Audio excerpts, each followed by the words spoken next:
ভাইয়া, আমাকে 40 টাকা ধার দিতে পারবেন? নাসিম ফোনে কথা বলছিল। পরিচিত কণ্ঠ পেয়ে পিছু ফিরে তাকালে সামিয়াকে দেখে অবাক হয়। আরো বেশি অবাক হয় তার কাছে 40 টাকা চাওয়ায়। ফোনে কথা বলা শেষ করে মৃদুস্বরে বলে, বুঝলাম না। সামিয়া হাত দিয়ে দাঁড় করিয়ে রাখা রিকশাওয়ালাকে দেখিয়ে বলে তার কাছে খুচরা না থাকায় ভাড়া দিতে পারছে না। নাসিম কিছু বলল না, এগিয়ে গিয়ে তার ওয়ালেট থেকে 40 টাকা বের করে রিকশাওয়ালাকে ভাড়া মিটিয়ে দেয়। সামিয়া নাসিমের পাশে দাঁড়িয়ে ছোট করে বলে, ধন্যবাদ। এরপর নাসিমের দিকে তার হাতে থাকা 500 টাকা বাড়িয়ে দিয়ে বলে, আপনি এখান থেকে 40 টাকা নিয়ে বাকিটা আমাকে ফেরত দিন। নাসিম তার ওয়ালেট পকেটে রাখতে রাখতে সামিয়ার দিকে ভ্রু কুঁচকে তাকায়, মৃদুস্বরে বলে, লাগবে না। সামিয়া মাথা নেড়ে বলে, না না, এমন করবেন না, আমি ঋণী হয়ে যাব আপনার কাছে। নাসিম হাত ঘড়িতে একবার সময় দেখলো। সে অফিসের একটা কাজে এখানে এসেছিল, কাজটা করে দ্রুত ফিরতে হবে, আগামীকাল ফ্লাইট। কিছু একটা ভেবে সামিয়ার দিকে তাকিয়ে মৃদুস্বরে বলে, আমি কাউকে হেল্প করে সেটা ফেরত নেই না। একটু থেমে আবারও বলে, আমার মনে হয় আমরা একই নৌকার মাঝি, এটা সকালে প্রুভ হয়েছে। সেই হিসাবে ধরে now we are just friend, তাই এই হেল্প নর্মাল। এটুকু বলতেই নাসিমের ফোনে আবারও কল আসলে সে এক্সকিউজ মি বলে সামিয়ার পাশ কাটিয়ে চলে যায়। সামিয়া হাতের টাকা তার ব্যাগে রেখে উল্টো ঘুরতে গিয়েও ঘুরল না। পরিচিত কেউ দৃষ্টিতে আটকে গিয়েছে। শুধু পরিচিত না, ভীষণ পরিচিত। মনের ঘরে বাস করা সাহেব। শুদ্ধ ফারার হাত ধরে সামনের দিকে এগিয়ে যাচ্ছে। ফারার চোখে মুখে ক্লান্তি। ভার্সিটির ক্লাস করে মেয়েটা ক্লান্ত হয়ে গেছে। শুদ্ধ বাঁ হাতে ফারাকে নিজের সাথে জড়িয়ে নিয়ে মৃদুস্বরে বলে, খারাপ লাগছে পাখি? ফারা শুদ্ধর দিকে তাকিয়ে বলে, লাগছে, কিন্তু আইসক্রিম খেতে পারলে সব ক্লান্তি দূর হয়ে যাবে। শুদ্ধ চারিপাশে ঘাড় বাঁকিয়ে বলে, তোমাকে স্পেশাল আইসক্রিম খাওয়াতে না পারায় আমার মনটা পুড়ে যাচ্ছে গো পাখি। ফারা ভ্রু কুঁচকে বলে, তোমার স্পেশাল আইসক্রিম তুমিই খাও, আমি নর্মাল আইসক্রিমই খাবো। শুদ্ধ আফসোসে সুরে বলে, না না, এসব কি বলো? বউ মানেই স্পেশাল। স্পেশাল বউকে নর্মাল আইসক্রিম খাওয়ানো যায়? কিন্তু এসব স্পেশাল আইসক্রিম যে কোনো সেখানে পাওয়া যায় না, বুঝলে পাখি? পার্কে বেশি পাওয়া যায়। ফারা ভ্রু কুঁচকে বলে। মানে? শুদ্ধ মিটি হেসে বলে, পাখি তো পার্কেই বেশি থাকে মেবি। স্পেশাল আইসক্রিম পাখির পেছন ছাড়া পাওয়া যায় না, বুঝো নাই পাখি? ফারা চোখ মুখ কুঁচকে নেয়। শুদ্ধর বাহুতে কয়েকটা থাপ্পড় মেরে বলে, ছি, তুমি জীবনেও ভালো হবে না। আমার আইসক্রিম খাওয়ার মুডটাই নষ্ট করে দিয়েছো। কি করলে? খাবোই না। কথাটা বলে ধূপধাপ পা ফেলে দাঁড় করিয়ে রাখা গাড়ির দিকে এগিয়ে গেল। ফারা শুদ্ধ হাসলো, কিছু বলল না। দোকান থেকে দুটো আইসক্রিম কিনে ফারার পিছু যায়। ফারা গাড়িতে উঠে বসেছে। শুদ্ধ গাড়ির জানালা দিয়ে ফারার সামনে আইসক্রিম বাড়িয়ে দিলে ফারা রেগে বলে, এইগুলো নিয়ে যাবে তুমি? খাওয়ার রুচি নষ্ট করে দিয়েছো, এখন বমি করতে চাইছো? শুদ্ধ ইনোসেন্ট ফেস বানিয়ে বলে, ভালোবাসি তো। নর্মাল আইসক্রিম চাইলে নর্মাল আইসক্রিম এনে দিলাম। নাও পাখি বউ, খেয়ে নাও। ফারা আইসক্রিম দুটো নিয়ে গাড়ির ড্যাশবোর্ডের উপর ঠাস করে রেখে বলে, তুমি কিনেছো, তুমিই খাবে। আমার মুখের খাবার খেয়ে নিয়ে তোমার কাজ। শুদ্ধ ড্রাইভিং সিটে বসে গাড়ি স্টার্ট দিয়ে মিটি হেসে বলে, স্পেশাল আইসক্রিম না খাওয়ানোর আফসোসে বউটা এত রাগ করেছে, কি যে করি। ফারা রেগে তাকায় শুদ্ধর দিকে। শুদ্ধ আর চোখে ফারাকে দেখে বলে, রাস্তাঘাটে এভাবে খেয়ে ফেলা চোখে দেখলে প্রবলেম হয় পাখি। বেডরুমে গিয়ে আমাকে খাবে কেমন? ফারা দাঁত কটমট করে তাকিয়ে রইল শুদ্ধর দিকে। তার নিজেকেই দুটো থাপ্পড় দিতে ইচ্ছে করছে। শুদ্ধ গাড়ির গ্লাস দুটো তুলে দিয়ে এগিয়ে এসে ফারার ঠোঁট জোড়ায় কয়েকটা শুকনো চুমু খেয়ে গালে গাল ঘষে মৃদুস্বরে বলে, এভাবে তাকালে ফারহা পাখিকে আগুন সুন্দরী লাগে। আমার সত্যিই প্রবলেম হয় পাখি। শুদ্ধর কথা বলার ধরনে ফারা লজ্জা পায়। শুদ্ধ মৃদু হাসলো, আর কিছু বলল না। সোজা হয়ে বসে গাড়ি স্টার্ট দেয়। সামিয়া ভেজা চোখে শুদ্ধ আর ফারাকে পুরোটা সময় দেখলো।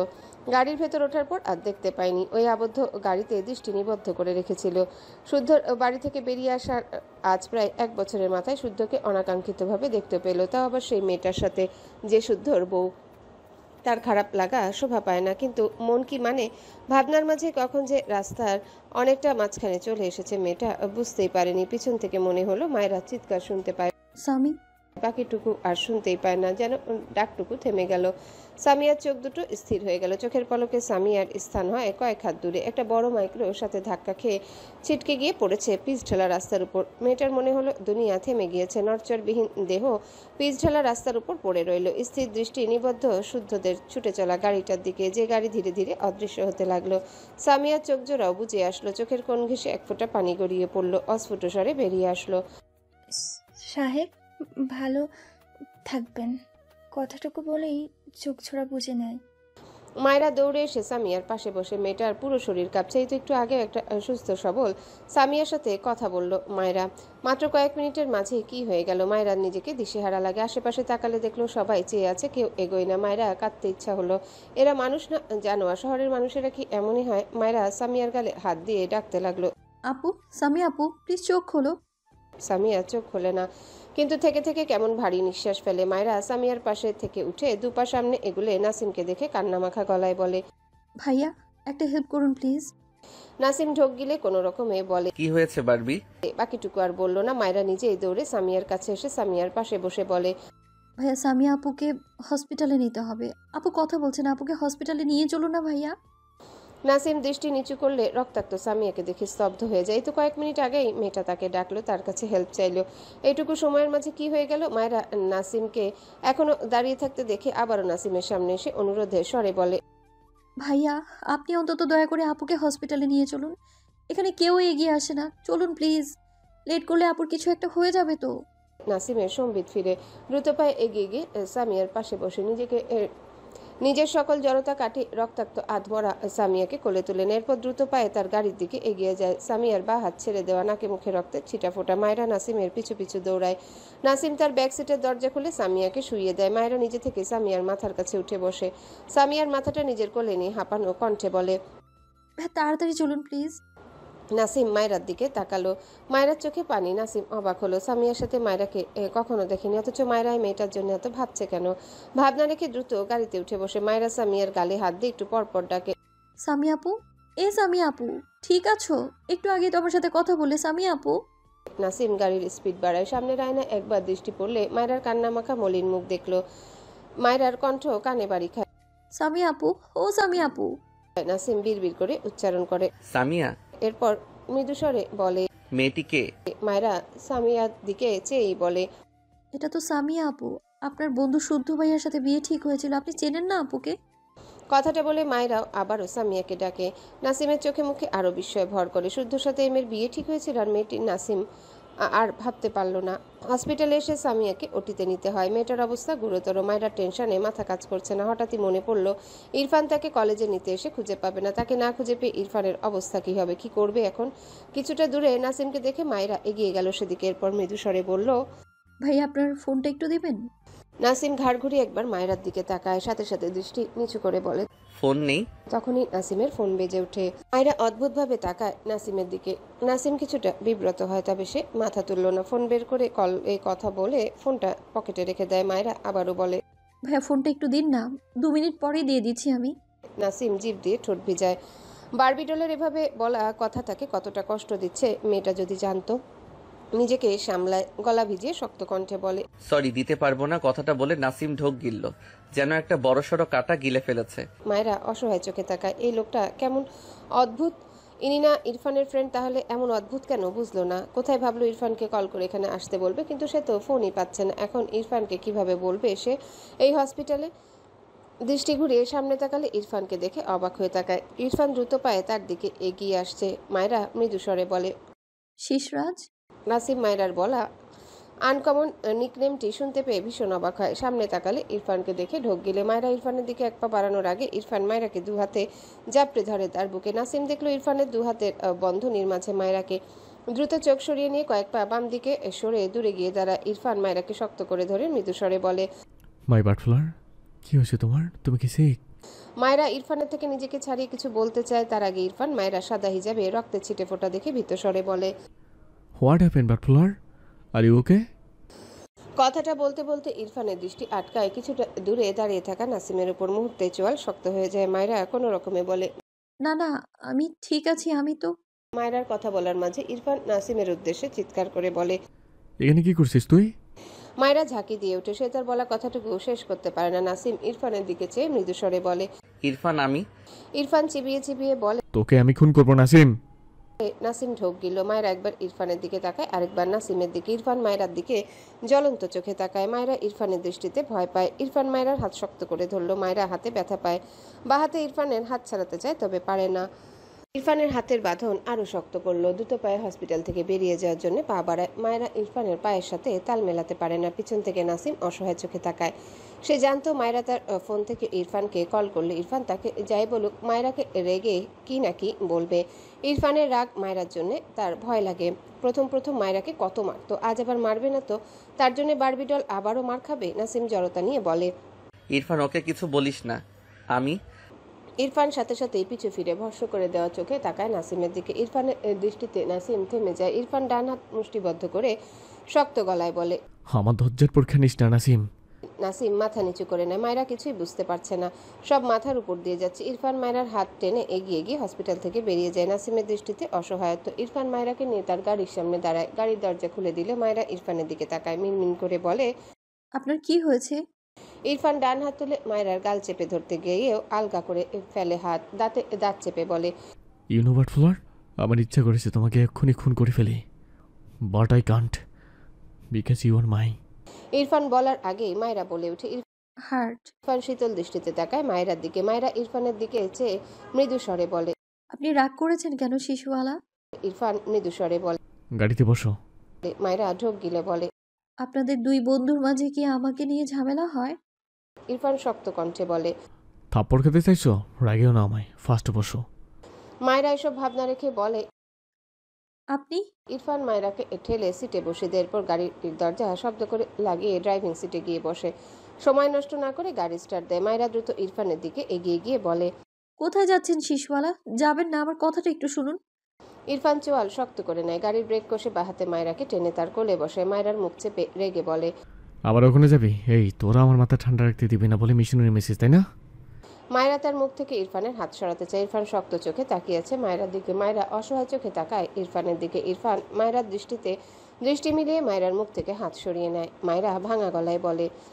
আপনি আমাকে অকারণে রাগ দেখাচ্ছেন কেন শিশুওয়ালা? আপনি যে বলেছিলেন আর রাগ দেখাবেন না। ইরফান কেমন করে যেন তাকায় মায়েরার দিকে। একটু পর ইরফান মায়েরাকে দুহাতে শক্ত করে জড়িয়ে নেয় নিজের সাথে। মৃদু স্বরে বলে। সরি, তোমার বডিতে সব কিসের ব্লাড ফ্লোর? অ্যান্ড এখানে কেন এসেছো? অ্যান্ড নাসিম? একটুকু বলে থেমে যায় ইরফান। নাসিমের কথা ভাবতেই প্রচন্ড রাগ উঠছে তার। সে বারবার মায়েরার দিকে তাকে রাগ নেভাচ্ছে। যেমন তেমনি নাসিম মায়েরার আশেপাশে ছিল। ভাবতেই ঠান্ডা মেজাজ গরম হয়ে যাচ্ছে। রাগ থেকেই মায়েরাকে গায়ে সর্বশক্তি দিয়ে নিজের সাথে চেপে ধরে। মায়েরা চোখ বুঝলো ইরফানকে। সে বুঝলো, কিছু বলল না। ডান হাত ইরফানের পিঠে রেখে মৃদু স্বরে বলে। আপনি জানেন শুদ্ধ ভাইয়ার সাথে যার বিয়ে ঠিক হয়েছিল সে অ্যাক্সিডেন্ট করেছে। ওই আপুটার অবস্থা একটুও ভালো নয় শিশুওয়ালা। মায়েরার কথা শুনে ইরফান মায়েরাকে ছেড়ে দেয়। অবাক হয়ে তাকায় মায়েরার দিকে। মায়েরা চোখ জোড়া ভেজা, ভাঙা গলায় বলে। সামিয়া আপুর ওখানে নিয়ে যাবেন শিশুওয়ালা? নিয়ে চলুন না। ইরফান ছোট করে বলে। পরে নিয়ে আসবো। কথাটা বলে গাড়ি স্টার্ট দেয়। মায়েরা অসহায় চোখে তাকায়, তবুও স্বস্তির নিঃশ্বাস ফেললো। পরে আনবে বলেছে, যখন তখন আনবে। আপনার পেশেন্টের অবস্থা ক্রিটিক্যাল, চাইলে দেখা করতে পারেন। ডক্টরের কথায় নাসিম দ্রুত মাথা তুলে তাকায়। সামিয়ার কথা মনে পড়তে সে দ্রুত পায়ে ওটি রুমের দিকে এগিয়ে যায়। ভেতরে গিয়ে দেখলো সামিয়া মেয়েটা কেমন যেন ছটফট করছে। নাসিম ঢোক গিলল। সামিয়ার মুখ দেখলে তার বারবার শুদ্ধর কথা মনে পড়ছে। সামিয়া এমন ছটফট করছে কেন? নাসিমের কেমন যেন ভয় লাগলো। সামিয়া তার লালিত চোখ জোড়া মেলে নাসিমের দিকে চেয়ে কিছু বলতে চাইছে যেন। নাসিম দ্রুত পায়ে এগিয়ে এসে সামিয়ার পাশে দাঁড়ায়। সামিয়া বহু কষ্টে আধো আধো স্বরে বলে। বাবা ভাইয়া, আপনার ট্রেন? এটুকু বলেই থেমে যায়। নিঃশ্বাস নিতে পারছে না মেয়েটা। নাসিম বোধহয় বুঝেছে সামিয়ার কথা। তার ভীষণ খারাপ লাগছে মিষ্টি মেয়েটার এমন অবস্থা দেখে। নাসিম মৃদু স্বরে বলে। আমি তো তোমাকে বলেছি, অ্যাজ এ ফ্রেন্ড আমি তোমাকে হেল্প করেছি। তোমার কি কষ্ট হচ্ছে? কথাটা বলে নাসিম খেয়াল করলো সামিয়া হঠাৎই কেমন স্থির হয়ে যায়। নাসিম ভ্রু কুচকালো। ডক্টরের দিকে তাকিয়ে বলে। ওকে কি কোনো ইনজেকশন দিয়েছেন? ও শান্ত হয়ে গেল যে। আপনারা ও ট্রিটমেন্ট করেন প্লিজ, টাকা নিয়ে চিন্তা করবেন না, কেমন? ডক্টর সামিয়ার মুখের উপর কাপড় টেনে দিয়ে ব্যথিত স্বরে বলে। Is you dad?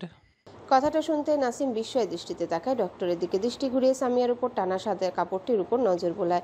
তার চোখের সামনে ভেসে উঠল সামিয়া বেশ কিছুক্ষণ আগে তার সামনে 500 টাকার নোট বাড়িয়ে দিয়ে হেল্প চেয়েছিল, অথচ সেই মেয়েটা আর নিঃশ্বাস নিচ্ছে না।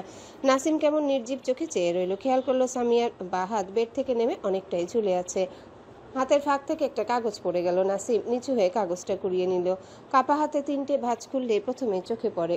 প্রিয় শুদ্ধ সাহেব। নাসিম চিঠিটা চোখ বুলায়। পুরো লেখাটা পড়ে তার গলায় কাটা বিঁধল কেন যেন। কাগজটা ভাঁজ করে পকেটে রেখে দেয়। দুহাতে তার মুখে হাত বুলায়। ঠিক কতক্ষণ যেভাবে বসে থাকলো জানে না। সামিয়ার হাতটার দিকে চেয়ে থাকলো বেশ অনেকক্ষণ। এরপর কাপা কাপা হাতে সামিয়ার হাত ধরে ধরা গলায় বলে, তোমাকে ভালো বন্ধু হিসেবে পাওয়ার আক্ষেপ থেকে গেল সামিয়া। বাড়ি ফিরে মায়েরা ইরফানকে অনেকক্ষণ থেকে বলছে সামিয়ার খবর নিতে। মেয়েটা কতগুলো ধমক খেয়েছে, আবার ইরফানকে বুঝিয়েছে। ইরফান সবশেষে মায়েরার কথা ভেবে তার সব রাগ জেদ সরিয়ে রেখে নাসিমের নাম্বারে কল করে। ওপাশ থেকে নাসিমের ভারী গলা ভেসে আসে, ইরফান, মেয়েটি মারা গিয়েছে রে। নাসিমের কথাটা শুনে মায়েরা ইরফান দুজনার দিকে বিস্ময় দৃষ্টিতে তাকায়। ইরফান ঢোক গেলে বলে, হোয়াট? নাসিম কথা বলতে পারেন না। মেয়েটা তার চোখের সামনে মারা গিয়েছে। এই তো আজকেই দেখা হলো মেয়েটার সাথে। নাসিম তাকে হয়তো কথার কথা বন্ধু বলেছিল, কিন্তু মেয়েটা থেকে গেলে তাদের মাঝে বন্ধুত্ব হতো না। মায়েরা দু হাতের মাঝে মুখ ঠেকিয়ে ফুপিয়ে ওঠে। ইরফান কল কেটে দ্রুত মায়েরাকে আগলে নেয়। তার সাথে মৃদুস্বরে বলে, কাছো কেন বাটফুলার? তুমি তো তাকে সেভাবে চিনতে না। মায়েরা ফোপাতে ফোপাতে বলে, আমার অনেক ফ্রেন্ড হয়েছে শিশওয়ালা, কিন্তু এমন মেয়ের সাথে কখনো পরিচয় হয়নি যার বাবা মা নেই। সামিয়া আপুই একমাত্র ছিল যার বাবা মা কেউ ছিল না।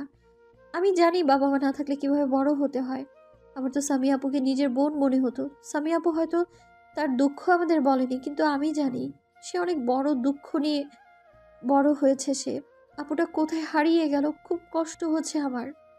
নাসিম সামিয়াদের বাড়ির মানুষদের কোনোভাবে খোঁজ নিয়ে তাদের খবর দেয় সামিয়ার ব্যাপারে। এরপর সে নিজেই সামিয়াকে নিয়ে অ্যাম্বুলেন্স করে সামিয়াকে গ্রামে নিয়ে আসে। তখন সন্ধ্যা পেরিয়েছে। মায়েরা ইরফানের সাথে এসেছে শুদ্ধদের বাড়িতে। সে মূলত সামিয়াকে দেখার জন্য এসেছে। মায়েরা ভেতরে এসে ফারাকে দেখে অবাক হলো। ফারা এখানে জানতো না। এদিকে ফারা হঠাৎ মায়েরাকে দেখে খানিকটা অবাক হয়। ফারা শুদ্ধ ভার্সিটি থেকে ফিরে ফ্রেশ হয়ে খেয়ে দিয়ে গ্রামের উদ্দেশ্যে রওনা দিয়েছিল। খুব বেশিক্ষণ হয়নি তারা এসে পৌঁছেছে। শুদ্ধ তাকে বাড়িতে রেখে কি যেন কাজে বেরিয়ে বলেছে ফিরতে একটু লেট হবে। টিনা বেগম মায়েরাকে দেখে অবাক হলো না। এই তো আধা ঘন্টা খানেক হবে সে সামিয়ার খবর পেয়েছে। গ্রামে আনা হয়েছে সামিয়াকে। গ্রামে যে কোনো খবর এমনি ছড়িয়ে যায়। টিনা বেগম মলিন মুখে মায়েরার দিকে চেয়ে আছে। মায়েরা এগিয়ে গিয়ে টিনা বেগমকে জড়িয়ে ধরে ফুপিয়ে বলে ওঠে, আম্মাজান, সামিয়া আপু। ভদ্রমহিলা মায়েরাকে জড়িয়ে ধরে। চোখের কোণে পানি। তার পেটে ধরা একটা মেয়েও না থাকুক, কিন্তু 3টে মেয়ে ছিল তার। মায়েরা, সামিয়া আর ফারা, এদের সাথে 3 মেয়ের মতো করে সময় কাটিয়েছেন। কখনো ভাবেননি এরা তার মেয়ে নয়, কিন্তু সামিয়া মেয়েটাকে তিনি নিজের অজান্তেই কষ্ট দিয়ে দিয়েছিলেন। আর আজ হঠাৎই সামিয়ার মৃত্যুর খবর মানুষটাকে কেমন যেন নির্জীব করে দিয়েছে। টিনা বেগম মায়েরাকে ছাড়িয়ে তার ঘরের দিকে যেতে যেতে বললেন, একটু দাঁড়া মা, গায়ে বোরখা জড়িয়ে আসছি, এরপর সামিয়ার ওখানে যাব। মায়েরা নাক টেনে সম্মতি দেয়। ইরফান এগিয়ে এসে মায়েরার গালে হাত দিয়ে বলে, ডন ক্যারিং বাটফুলার। মায়েরা ভেজা চোখে ইরফানের দিকে চেয়ে রইল। ইরফান দুহাতে মায়েরার মুখ মুছে দিয়ে মৃদু স্বরে বলে, ইটস রুলস, তুমি কান্না অফ করো বাটফুলার। মায়েরা নাক টানল। ফারা বোকা চোখে চেয়ে আছে মায়েরার দিকে। তার শাশুড়িকে দেখে ফারার অবাকে সীমা চূড়ায়। সে আসলে বুঝতে পারছে না কি হয়েছে। এগিয়ে এসে বলে, কি হয়েছে মাইরা? মায়েরা ঘাড় বাঁকিয়ে ফারার দিকে চেয়ে বলে, এই গ্রামে আমার একটা আপু মারা গিয়েছে, ফারা আপু। ফারা মন খারাপ করে বলে। ও, মায়েরা ইরফানের উদ্দেশ্যে বলে, আপনি ঘরে যান, আমি আম্মাজানের সাথে আপুকে দেখতে যাব। ত্রিনা বেগম মায়েরা আর ফারাকে নিয়ে সামিয়াদের বাড়ি এসেছেন। চারিপাশে অনেক মানুষ। ত্রিনা বেগম এগিয়ে গিয়ে সামিয়ার খাটিয়ার পাশে বসে। আশেপাশে সামিয়ার বয়সী কিছু মেয়ের সাথে সামিয়ার মামি মামা, শহরে যাদের বাড়িতে সামিয়া ছিল তার কাকা কাকি, সকলের চোখে পানি। সামিয়ার কাকার মেয়ে সীমা, যার সাথে সামিয়া এই 1 বছর ছিল। মেয়েটা সবচেয়ে বেশি ভেঙে পড়েছে। সে এখন ওই বাড়ি একা একা কি করে থাকবে? সামিয়ার দুটো দুঃখের কথা না শুনে তার দিন কিভাবে পার হবে?